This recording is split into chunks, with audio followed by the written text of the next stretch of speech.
All right, well, we're gonna get underway here. All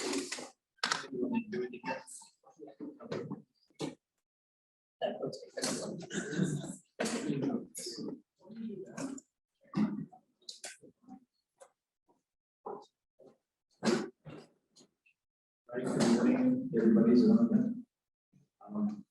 So this morning, we're gonna have a talk about estate planning. No here? But, yeah, it is. I'm probably just not talking about it. We're talking about estate planning. Is this good? We're doing it. Okay. But before we do that, I want to say a few things. First of all, I'm going to introduce our guest, but I won't be here at the end because I go to choir at about 9:15. All right. So somebody will have to kind of close things up. Maybe Jim, can you handle that? Thank you. Okay, appreciate it. The other thing is that I want to say is, that we have attorneys that also go to our church, and they gave me something to read as a disclaimer before this presentation. So I do glass work. I'm not an attorney, but I'll read this. Okay. The disclaimer statement is. This discussion is being presented to address general common questions regarding estate planning. Neither Manhattan Beach Community Church nor the adult discussion group intend this talk to constitute an endorsement or recommendation to any product or service. All right? My legal work is complete. So I understand that most Americans do not have an estate plan in place. I can see that's a great probability. I would assume for our particular group here that we're ready to go. Got it all together. Now, I thought my dad was ready to go. And he had worked hard on having a will, on having a trust, on having most of his investments in Edward Jones, so it would be easy for my sister and I to easily transfer the money. But when he did pass, he didn't keep up the work and let a lot of loose ends. And I had about 20 different loose ends that I had to work with my sister to tie up. An example was one, he had a loan to a friend for $85,000. There was no collateral. There was a statement of interest payments only and no end to the contract.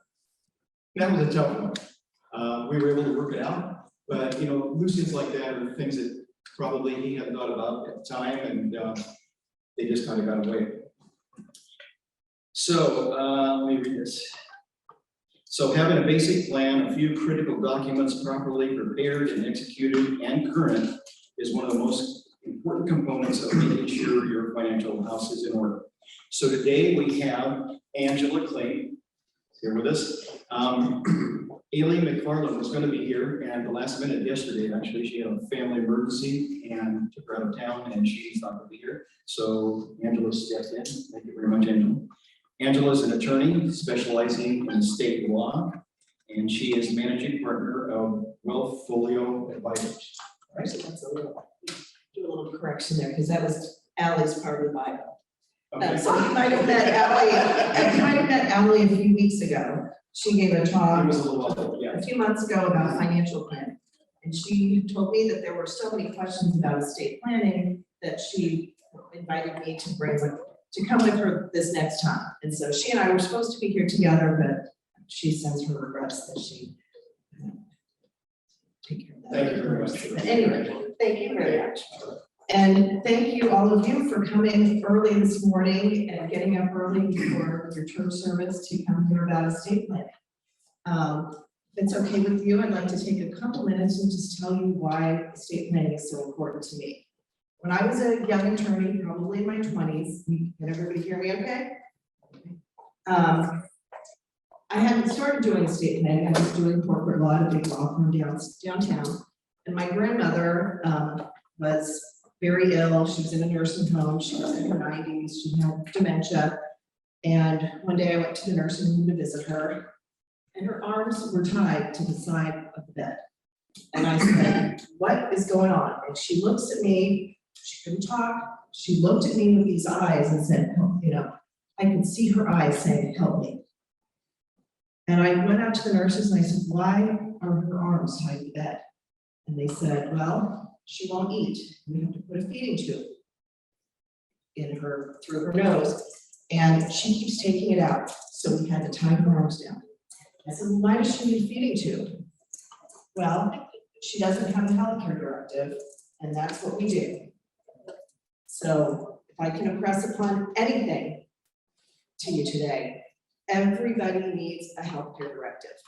And I have them on my website, you can get them online, but the most important thing is having a healthcare directive. Because I don't want any of you to be on a bed or go to visit a relative or a friend and have them either with their arms tied to the side of the bed. So that's why this is important to me. Your website is, My website, there are 2 handouts that each of you either should have or will have by the end. So my website is on the green page, it's beachcitiesestatepark.com. We ask questions and go on and what. Sure, yeah, go ahead. Yeah. So I have a healthcare directory, doctor has it, family has it, but about close by hospitals, fire department. Should do they accept healthcare directory? I believe they would. I mean, every time I've gone in for a procedure, they ask me for it and they'll scan it in and put it in the system. And we also have wallet cards on our website that we could send you, and you can write down your healthcare agents on the wallet card. So if you're in an accident, they know who to call. So.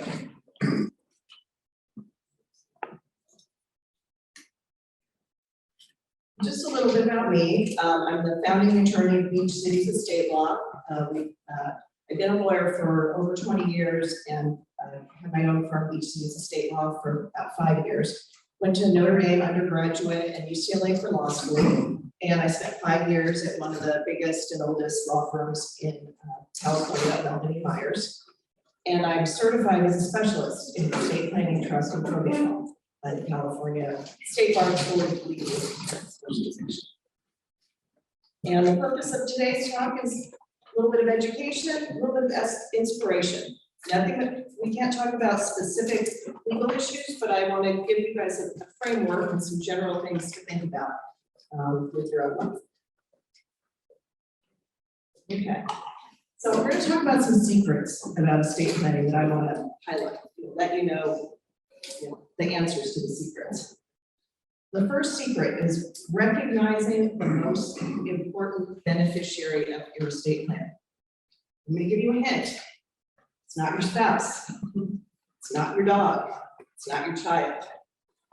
You are the most important beneficiary of your estate plan. Talked a little bit ago about my grandmother. She wouldn't have had that experience if she had a healthcare directive.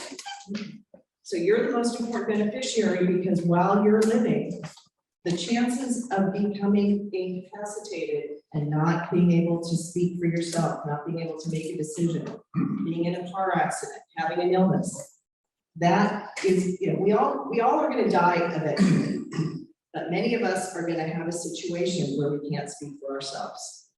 And so that's the most important reason to have an estate plan, is so you are taken care of. And so you need to plan for your health care with our healthcare directive. And then you also need to plan for financial care. Who's going to pay your bills? Who's going to make sure that, that your needs are being met, that groceries are being made, that are being purchased, that meals are being made for you. So that's our other part of it, the power of attorney for finances. Any questions about those? clarify on the healthcare directive, assuming we have a living spouse, although specific wishes may not have been documented, there is someone who's able to make healthcare decisions that are invested. Well, it depends on the policy of the hospital or the healthcare facility. It's not standard, and with a healthcare directive, you're clearly stating you're doing 2 things. You're appointing an agent. When you appoint an agent, even if it's your spouse, by virtue of appointing them, they have more power than if they were just your spouse. Okay, so And an agent has more power than the spouse, because the agent can make any decision that you could have made. And with the healthcare directive, the hospital doesn't have any liability, because if they follow the instructions of the agent, they're fine. If, you know, it might be that your spouse is saying, if you don't have a healthcare directive, your spouse may want one thing, your kids may want something else. So then you have arguments. About, I have a 36-year-old son who I'm sure is not taking care of any of this shit. Yep. Because it's not a morning life for him. How can he get a healthcare directive set up or paperwork? We do what we call young adult plans. And so for people who, you know, don't really want to think about the death part and don't want to will, or they haven't built up significant assets, we will do a very shortened time frame. You know, it's really, we can do it in one meeting, do their healthcare directive and their power of attorney for finances. Okay, so they should meet with an attorney? They don't have to, like the healthcare directive, Yes. you can get for free on my website. And then the power of attorney for finances, you can Google that. So those are things that can be done for free. But there are, you know, there may be benefits to going with an attorney to, you know, but by 36, does he have kids? Does he have kids? No, Okay, single. okay, because once you start having kids, then you gotta worry about naming guardians for them. How about the scope of applicability? Are these limited in any way to the state of California versus the United States? No, they're Versus full the faith world? and credit through the United States. Yeah, and if it's valid in California, it's valid anywhere in the United States. Okay. Secret number 2, how to quickly and easily gather the information that you need for your estate plan. Hint, run the other way if someone gives you a 20-page questionnaire to complete. And I'll tell you, this is one of the things that delays people the most in getting an estate plan. They think, oh, I don't want to, I have a lot of stuff to figure out, and I need I'm not organized, and I need to dig all my paperwork up, and I have so much to do. And you don't have to. It should take less than 15 minutes to prepare for your first meeting with an estate planning attorney. The only thing you need to do is make 2 lists.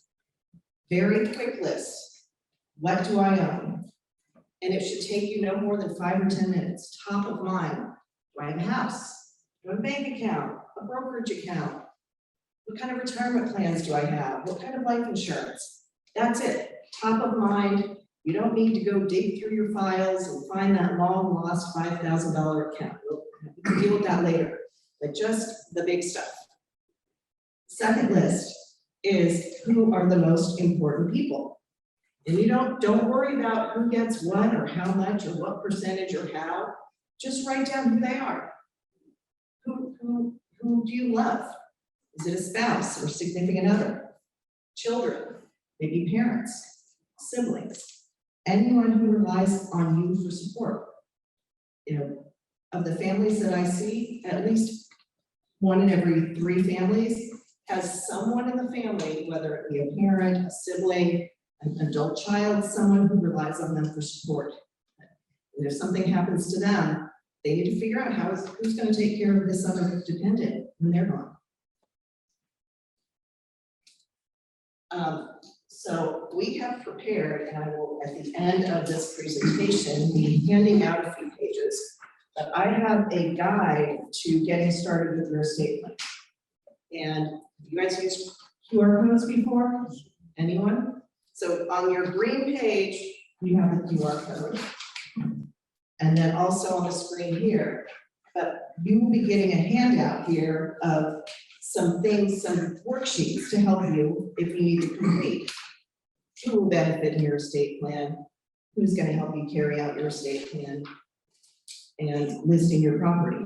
So you can have in one place the information that you would need to either make or update your estate plan.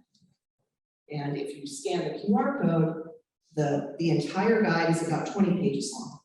And that's something that it's my gift to you for coming to this presentation, is you could download that from my website. Okay. Secret number 3 is recognizing estate planning misconceptions. There's a lot of misconceptions about estate planning. And some of these may surprise you. So the first misconception is, I can't see a lawyer until I've made my estate planning decisions. That's a huge, huge misconception, because an estate planning lawyer can help you make these decisions. They're not gonna make the decisions for you. The decisions are yours to make. But sometimes an outside perspective, a professional who's used to making these decisions or helping people work through these decisions can help you be a sounding board and also give you some ideas that maybe you may not have known about how to deal with a complicated situation. So don't wait until you make a decision. They can help you. Another misconception. I'm all set. I have beneficiaries named on all of my assets. That's well and good, and sometimes it works out just fine. Sometimes it doesn't work out just fine. The beneficiary designations gone wrong are what I call them. And they're the source of many post-death problems that can turn into litigation. For example, you guys probably aren't worried about this, but maybe you have kids that have named their minor children as beneficiaries of a life insurance policy. You have your kids, your 20s or 30s, and you think, oh, the responsible thing is I'm going to buy a life insurance policy so that if something happens to me, my kids can get through college. Unfortunately, you name a minor child as the beneficiary of a life insurance policy, when that person died, the person who's, the parent who died, if their children are minors, they're now stuck with a court-supervised guardianship of the estate to manage that money. Or it's in a court-locked account until the minor reaches age 18. And then they get all the money at age 18, which might not be the desired impact. Out of order deaths. You might have your 3 kids named as beneficiaries of your life insurance policy. But what if one of the children dies? Would you want the other 2 children to share that? Or would you want that deceased child's children to share it? You can take that into account in your estate planning documents, whereas sometimes you may not be able to take that into account in a beneficiary designation. Yes? I name myself and my trust as the beneficiary, The trust is fine. so that then they can collect from that. Yep. We should have the trust first. Yeah. Okay. Another misconception. I don't need to worry about my estate plan because my estate is under the exemption amount. You probably remember the days when the exemption amount was $600,000. And in California, you have a house and you have an IRA, you're subject to estate taxes back 25 years ago. Now the benefit is the exemption has now been raised to 11 million. So most of us don't have to worry about estate taxes. However, there are many non-tax reasons to take care of your estate plan. Planning for the care of minor children, planning for the care of elderly parents, planning for the care of people with disabilities, minimizing disagreements with beneficiaries. If you're thinking your kids might not get along or something, who's going to get the house? Something, things that you think might cause an argument or a rift between your kids, you can plan for that with an estate plan. Also designating a trustworthy person to carry out your estate plan. Okay. Secret number 4, realizing that your estate plan evolves over time. What? I might have to do this more than once? It was hard enough the first time. Who wants to think about death, taxes, family drama? But the reality is that the documents themselves don't expire, but they become what I call stale over time. What's that? So you can have changes in your family, marriages, divorces, you have a new significant other, birth of a child or grandchild, the death of someone you've named in your estate plan, moving to a new location. And there's things like changes in the law, changes in assets. We talked a little bit ago about how the exemption was $600,000 many years ago, and it went up to $1 million. There's lots of people who have estate plans that were perfectly prepared 20, 25 years ago. And they brilliantly take into account the estate taxes. But now they're not subject to estate taxes, and they have income tax things, income tax problems. So income tax issues that they wouldn't have to deal with if they didn't have that kind of planning. So if you haven't updated your estate plan in 15 years or so, it's well worth taking it to an attorney to evaluate. Okay, secret number 5 is relying on your trusted advisors. There's a good reason they're called trusted advisors. A great advisor will help you find a great estate planning attorney.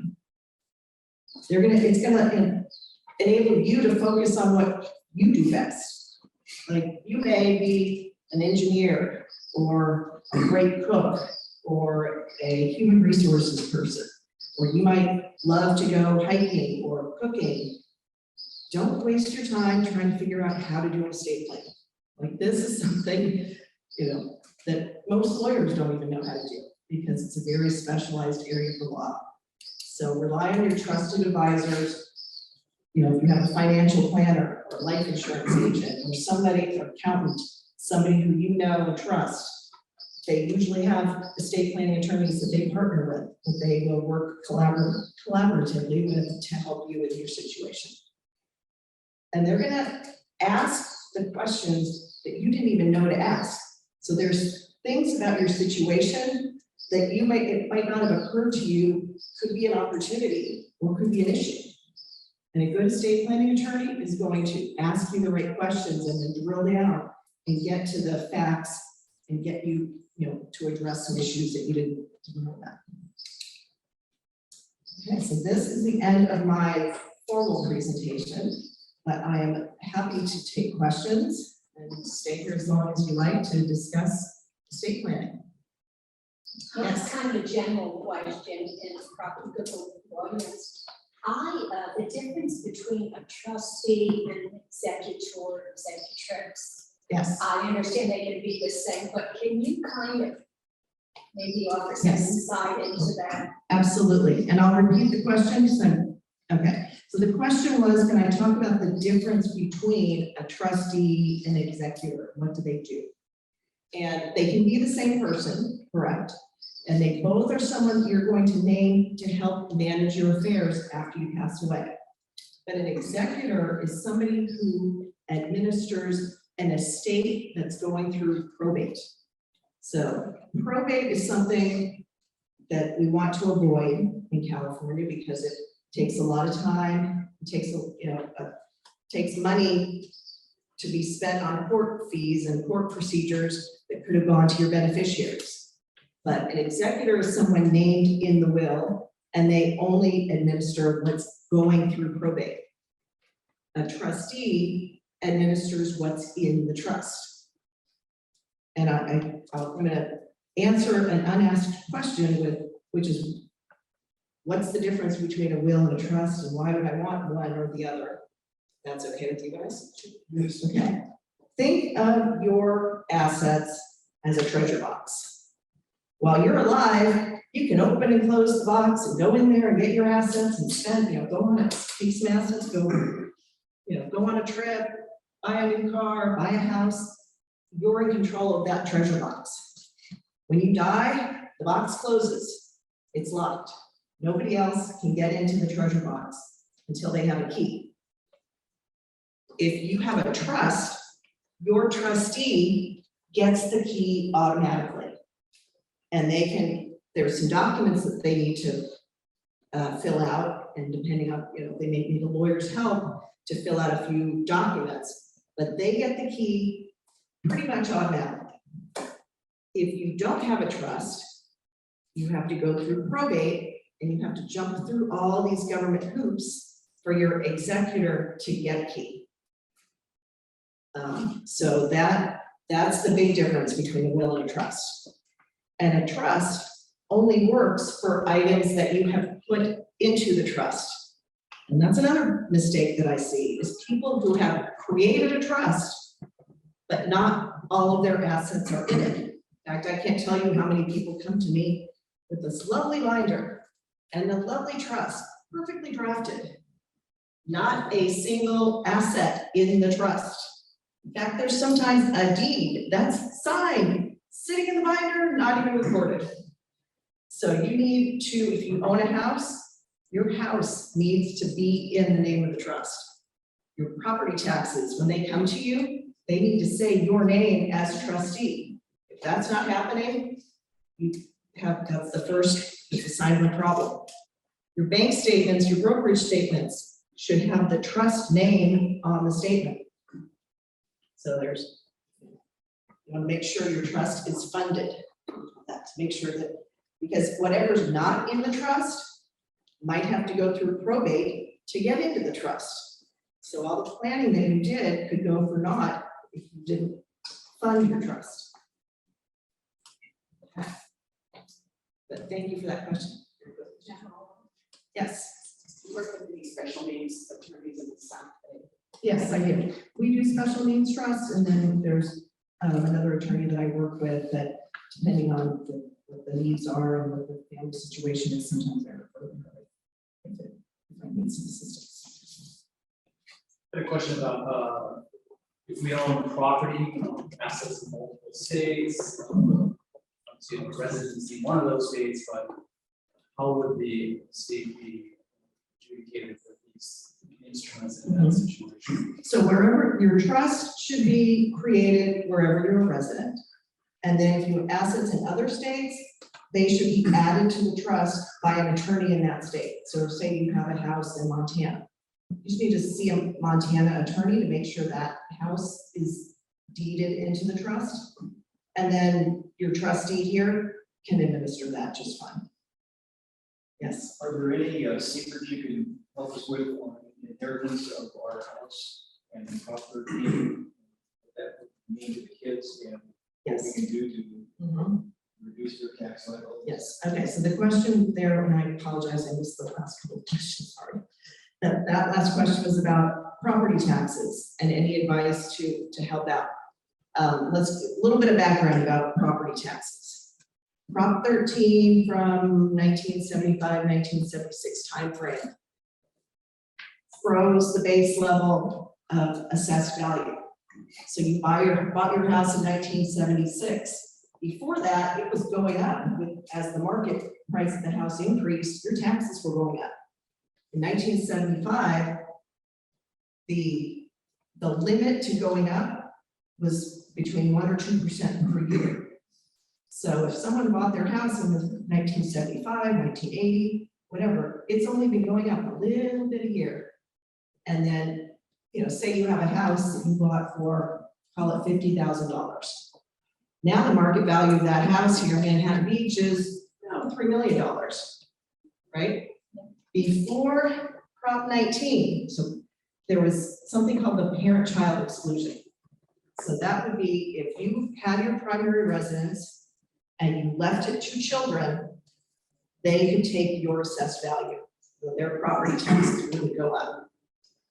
Now under Prop 19, the child has to live in the house as their primary residence. So that's one limitation.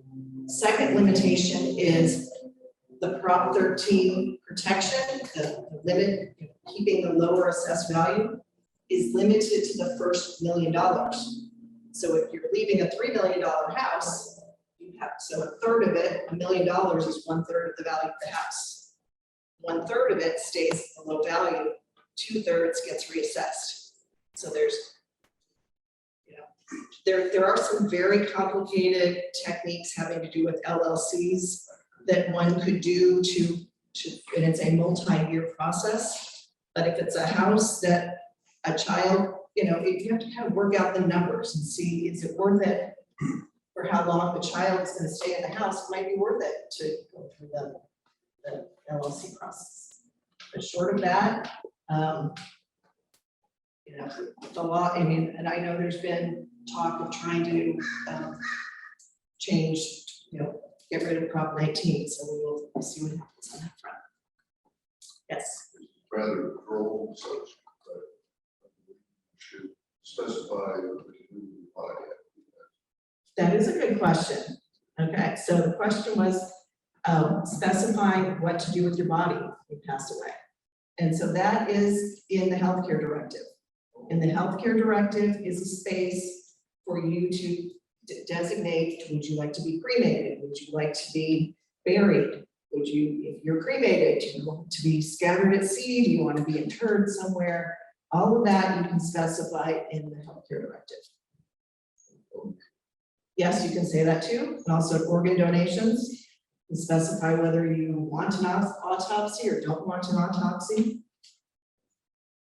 Okay. Any other questions? Yes. Well, now you mentioned to children, but if you wanted to skip a generation, you know, what triggers that reassessment on the property? How is that affected by Prop 19 and what is it, Prop 58? So Prop 58, I don't remember the numbers. I think that's the grandparent-grandchild. Yeah, some of this, Yeah. the more I read it, the more confused. So the grandparent-grandchild is very complicated. And at the top of my head, I can't remember if that's completely gone away with Prop 19. But even, it was very complicated in that the child had to be, you couldn't just go from a parent to a grandchild. The parent, the child in the middle had to be deceased. And not only the child's spouse, who was the mother of the child. Like it was complicated and very hard to deal with. And I'm not, off the top of my head, I can't remember if it's even applies after Prop 19. Do you think Prop 19 will be repealed? Hard to say, just, you never know with things involving. What's the cost of doing a trust, generally speaking? Okay. What should those folks that don't have one expect in terms of pricing? Okay, that's a great question. So the question was, what's the cost of doing a trust, so people could know in terms of pricing what to expect. As with anything else, there's a range of prices. You could go on the internet probably and find an online service or, you know, what I call a trust mill to do a trust for $2,000 or less. With that, you don't know, you know, you're pretty much making the decisions and, you know, yes, no one's advising you and guiding you through it. So you're not that, so I wouldn't recommend that.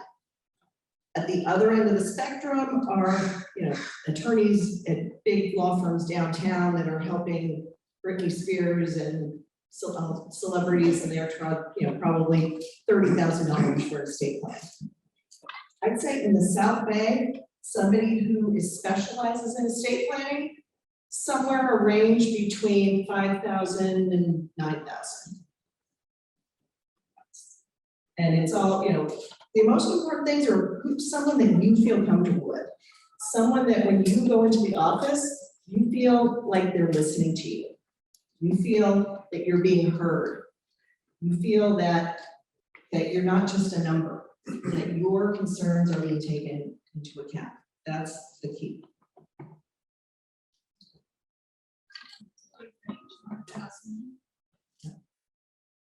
And it depends on what level of complexity of either the asset situation, you know, if it's one house and one brokerage account and 2 kids that get along, it's going to be at the lower end of that spectrum. If it's, you know, layers of partnerships and real estate investments and, you know, second marriage and, you know, kids from your first marriage and then you have stepkids, I mean, all those things make it more complicated, so then the pricing will be higher. Go ahead. Does the trust have to include a 401k? Great question. The question was, does the trust have to include your IRAs and 401ks? And the answer is it cannot. The trust, those IRAs and 401ks must be owned by you as an individual. But you can name the trust as the beneficiary of the IRA or the 401k plan. So that's how the IRA and 401k get added to the trust. Yes. Can we say a few words about how tax planning interacts with this process, or does it while you're established? Okay. Okay, so the question is, how does tax planning interact with estate planning? And are you talking about income tax planning? Any tax. Okay, so income tax planning is independent of this, because when you create a trust, your, a normal revocable trust, there's no tax changes. If your assets are large enough, you may want to do some income tax planning, and then there's some advanced estate planning techniques that we could use to work, say somebody owns a business and they're going to be selling off the business, and the business has a very low basis. There are some estate planning techniques that we can use to shelter the capital gains from the business. So that would be something where you want to work with your accountant or tax planner, as well as an estate planning attorney. And then estate tax considerations, anytime you give someone else more than $16,000 in a year, you need to file a gift tax return. So that's something either your accountant can help you with, or your estate planning attorney can help you with. And there may be good reasons to make gifts to children and grandchildren. If your estate is of such a size, you might want to lower the size of your estate by making some gifts. Can you deduct the amount of gift taxes? Question was, can you deduct the amount of gift taxes? So until, we talked a while ago about the estate tax exemption being $11 million. So if you make a gift of more than $16,000 and you have to file a gift tax return, you're not actually paying gift tax, because that, say you give someone, let's just call it $100,000. You make a gift of $100,000, clearly above the $16,000. You file your gift tax return, but you don't pay any gift tax because you're using part of that $11 million. So you're just filing the gift tax return to let the IRS know I made this gift. And then later, if there's an estate tax return, it's all reconciled together. Does that answer the question? Yeah, it's interesting. 16. Okay. Do we have any questions from the Zoom? No. Okay. If anybody on Zoom has any questions, feel free to put them in the chat and Kevin can pass them on to me. Well, I have another question. Sure. I feel like, does anybody else have a question? Or you want You're to ask good. the No, questions? you're good. Okay, so now I want to talk about what if we are fortunate we have rental income? And how does the Prop 19 affect that? Does federal law allow us now to pass that on with a stepped up basis as it has previously? Has that changed any investment property, So- which could be a simple condo, whatever it might look like? Okay, so rental properties. I'm sorry, was that? Oh, the question, sorry, thank you. So the question was, bye-bye, thanks. The question was, how does Prop 19 affect rental properties and the step up in basis? And so I'm gonna kind of separate two concepts, because you're asking a question, I'm glad you did, because I haven't addressed, that hasn't come up yet, is about a step up in basis. When someone dies, their assets get adjusted to the fair market value at the date of death. So say you bought your house for $50,000 years and years ago. Now it's worth $1 million. If you were to sell it before you died, you'd pay capital gains taxes between the difference between the 50,000 and the 900,000. And you could add improvements that you've made to it to increase the basis, but you're going to pay, there's going to be some capital gains in there. When you pass away, all of your assets get, another word for it is marked to market. So all of your $1 million house gets, the basis changes to $1 million. Your investment portfolio that's now worth $2 million gets adjusted to $2 million. So your beneficiaries can sell those assets without paying capital gains tax. Okay, so to your question about rental properties, they still get the basis step up on the rental properties. But what they won't get is the parent-child exclusion, so that's a separate tax than the property tax. So we were talking about capital gains tax, which is an income tax. The parent-child exclusion is for property taxes. Those are the taxes you pay twice a year. Once in November, once in April. And those taxes are based on the assessed value of the property. And the parent-child exclusion only applies now if it was your primary residence and it's going to be your child's primary residence. So if it's a rental property, it doesn't apply at all anymore.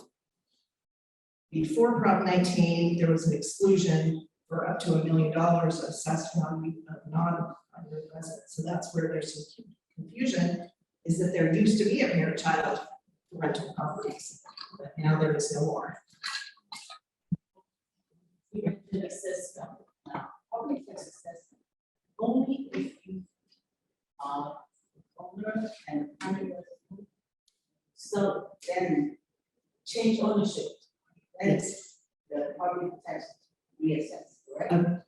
Let me, so I'll repeat the question. The question was, when are property taxes increased? And you were giving me the example that yes, it's correct. Property taxes increase if you sell your house. The person who buys it is their assessed value is their purchase price. Okay, but death is also a change of ownership. So even if you don't sell your house, even if a child moves into your house, the death is a change of ownership, which triggers the possibility of a reassessment. And then there's an analysis of, can we file for an exemption? So good question. Okay, right behind you, you have a question? I'm very confused. You're not alone. I have one child. I die. The house will go to her. Maybe.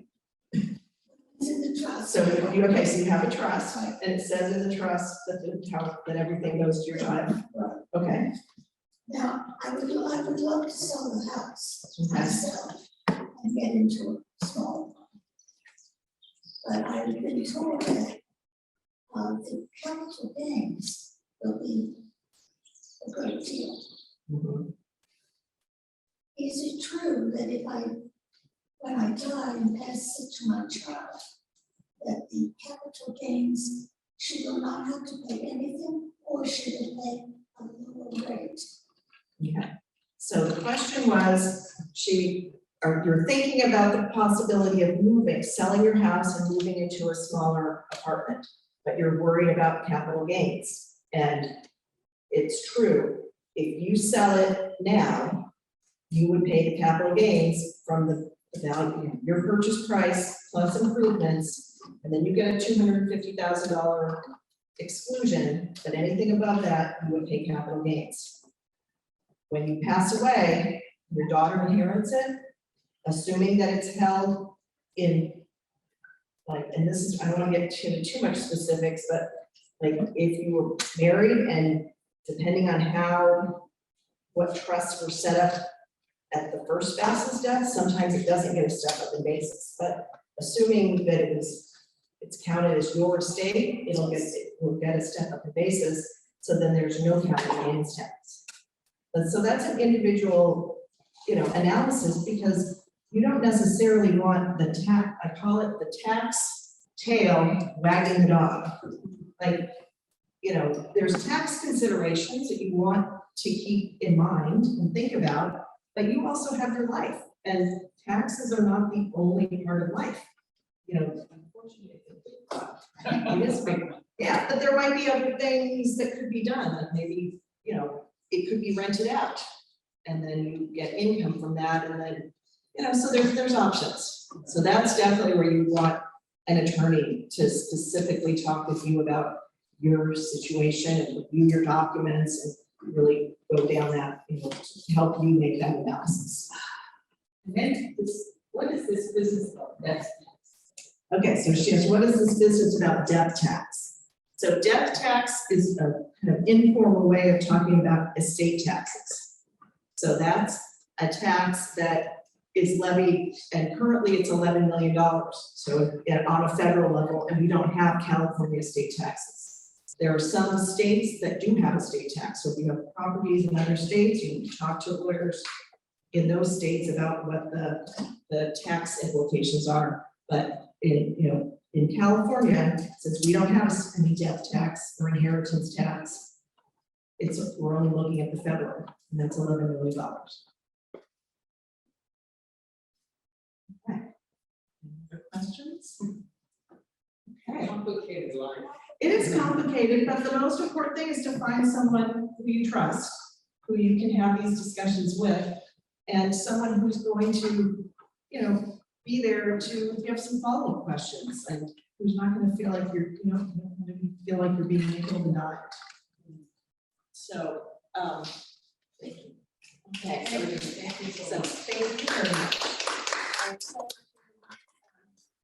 The green page here that has our contact information and the QR code. If you want to download our estate planning guide, you guys please take this home with you.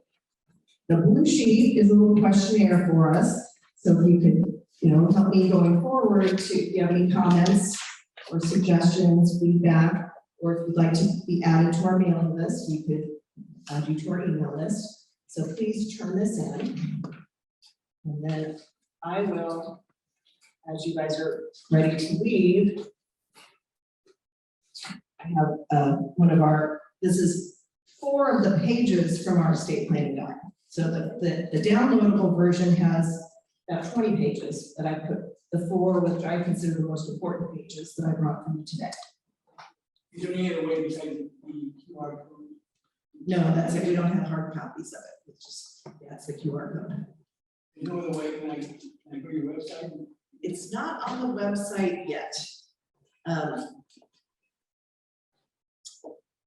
Do you want me to help you with the QR code? That's the way I do the QR. Okay.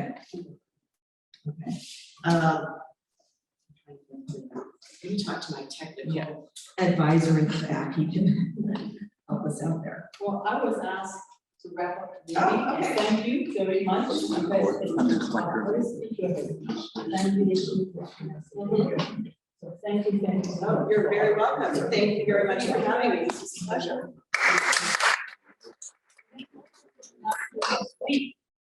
Rich Sundin is going to interview Reverend Mark Slitters live about his life. So basically we ask more people to it's live.